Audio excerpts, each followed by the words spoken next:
To introduce myself again, I'm Nathan Sinclair. I'm the interim CISO here for the city and county of San Francisco and also for the Office of Cybersecurity. Um, of course, the city is a very big little place. So, protecting 30 plus thousand employees is definitely a challenge.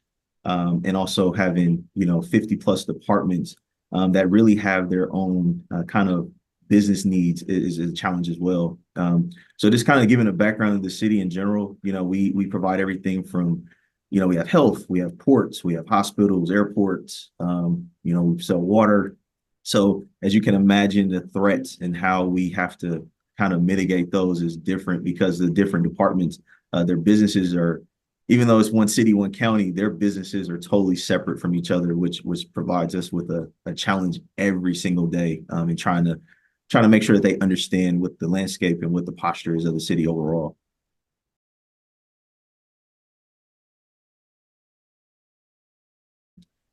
If we go back, take a step back to 2020, during COVID, I remember we were blocking, hundreds of domains that were related to phishing just for COVID related stuff, right? And trying to keep up with that was hard. It was a tall task because, at that time, all of our users were remote. So all of the protections that we had in place and everything that we had kind of trained them on kind of goes out the window when they leave your environment from that kind of that safety net zone that you kind of provide for them, right? And so, and it still is a challenge now because now the phishing categories or the way that they're trying to engage with, our employees are are changing every single day. Whether it's through phishing emails, their cell phones, even sending them, like fake Teams messages and stuff like that with those embedded links or even QR codes, like we were talking about earlier. The landscape has changed, and so keeping up with them is like a ongoing. It's like it's continuous. It never stops, and so making sure that you kind of see what you have and kind of set up a plan of attack to kind of the strategy on how you're gonna employ your strategies is very important. I've had comments with folks tell me all the time, like, hey, yeah, I'm doing my training, but I just have it on, and while I'm doing other stuff. And it's true, it happens. I think for us, you have to go through like our training, you go through it, it's an annual thing, right? So it's not like something that you can just not do, you have to do it. But then I guess to kind of make the user pay attention, there's quizzes in it. So if you haven't been really listening out of your left or right ear while you're doing something else to know how to answer the question, well, guess what? You have to go back and rewatch the whole thing again. And now you have to actually pay attention because now there's questions at the end. So that's one part.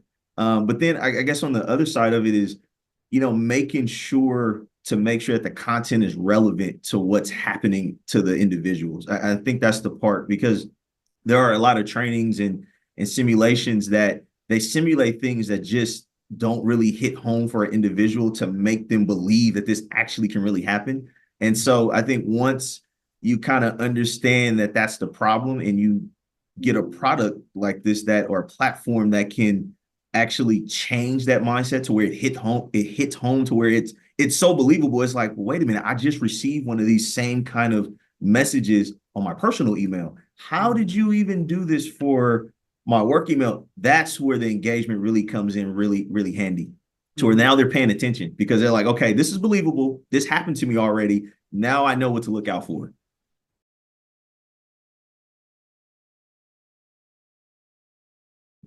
I kind of attribute the CyberReady platform as is totally separate from our I consider cybersecurity training because the platform is more set up for engaging your employee in that continuous training kind of aspect. And to kind of piggyback on the automation part, I think for us, we've had CyberReady for some years now, and a lot of tools you want to continue to engage with it because there's a lot of stuff in the platform you can do, but the problem I see that I've had is that it works so well, I don't have to do anything. Like once you set it up, it's always learning, it's always running. And then you start to see, these different messages that are crafted and created.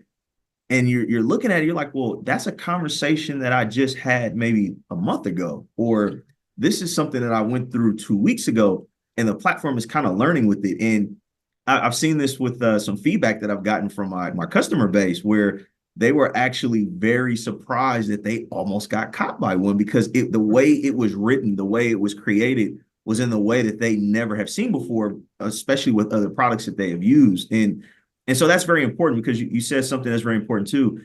My team that manages cyber defense, operations for us is very small. So for them to go in there and have to select what we're going to send out to the 30,000, employees, that's just something they don't have time for. So to be able to integrate this into, to our employee system so that when new people are enrolled on, they automatically get set up, and all of this, the training, everything is already running. The campaigns are already ready to go. And all we have to do is really log in and pull stats so that we can report on them is a huge weight off of our shoulders because the platform is doing it all for us. But once again, it's still continually engaging everybody all the time. And the one thing I do like is that it's not blasting everybody at one time. It actually, the platform is so unique in my opinion that it drops certain messages or certain, kind of tidbits at the right time for the right people. And I thought that was interesting too.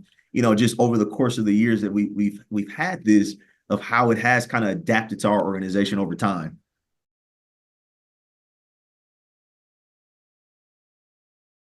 This is an integrated platform, which takes feedback from the organization. So as you run campaigns, it takes feedback from those campaigns, how our employees are interacting with the training content, and then continually updates this. So it's not we have one standalone feature here, one standalone feature there.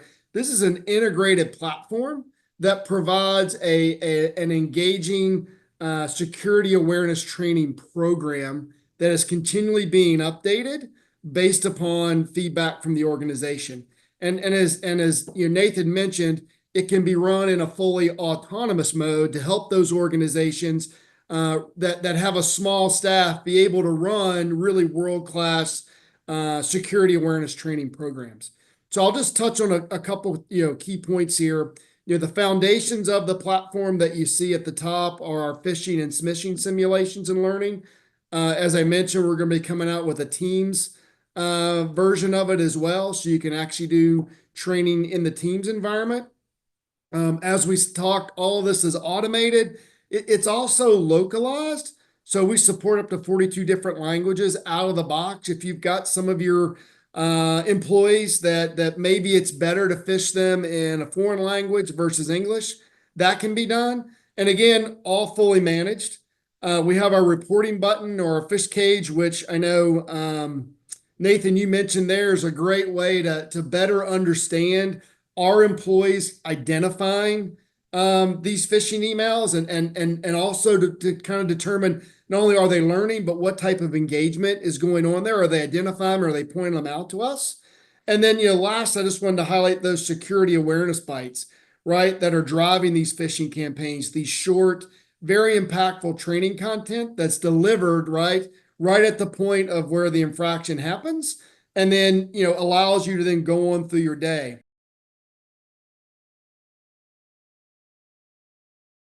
It's just the ability to have all of your next, whatever you want to happen next is already there. And because the platform is learning from the organization, it changes how the program is done at that point. So if you have, a group of finance folks that are clicking on certain things they shouldn't be, well, now the program is going to learn from it. And then the next time it spins up in an automation, it'll create another phishing email now that's tailored to around what it's kind of been listening in the back end, kind of seeing.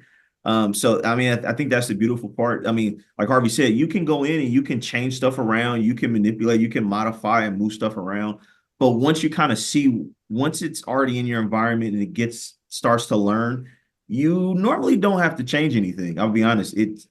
It's so good at what it does of kind of constructing what the organization or what your organization may need. I find myself, I don't really change what it's already going to suggest for upcoming. I might go in just to see what it looks like, just to see what's going to get sent out. But most of the time, we go with the free flow. Just let it go ahead and do its thing. And a lot of the times, like I said, what I've seen in my own inbox is that it does match with some of the things that you've been doing, either current or previous. So the way it learns is kind of really, really kind of interesting how it does it.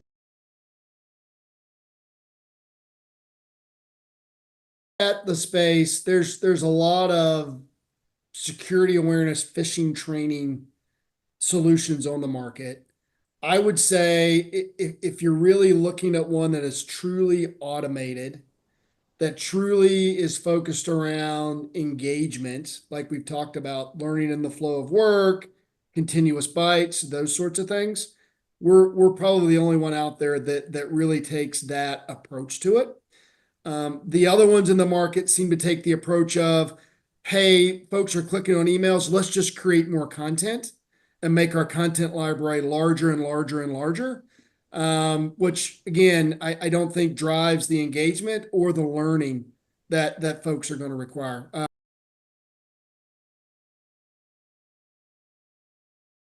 From a know before perspective, it's all, I think, fundamentally or foundationally how we're approaching the market. If you go to know before's website, they'll tell you, and then rightly so, they're the king of content. They've got 300 or 400 courses and videos and things that you can take.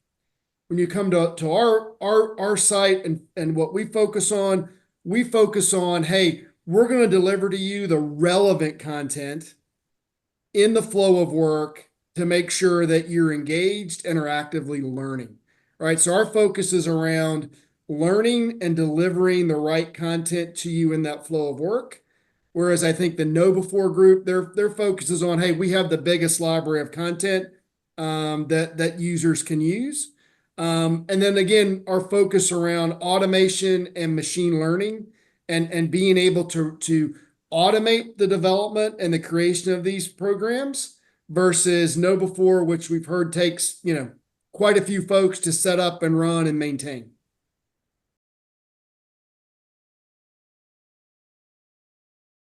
So the setup from my experience, so when we set this up, I was not the CISO. I was actually the a technical engineer, so I was a cyber defense manager. So to set this up was very simple. Of course, CybeReady did their stuff on their side to give us our platform and set us up to get our logins.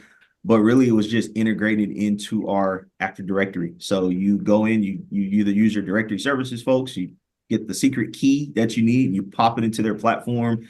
And then if you want to do some kind of, I guess, pre-work, so setting up certain groups that you want to have already defined, you can do that in your AD. If not, you create one on the fly, and then essentially you just select the groups that you want the platform to target, and you save it and you walk away from it at that point.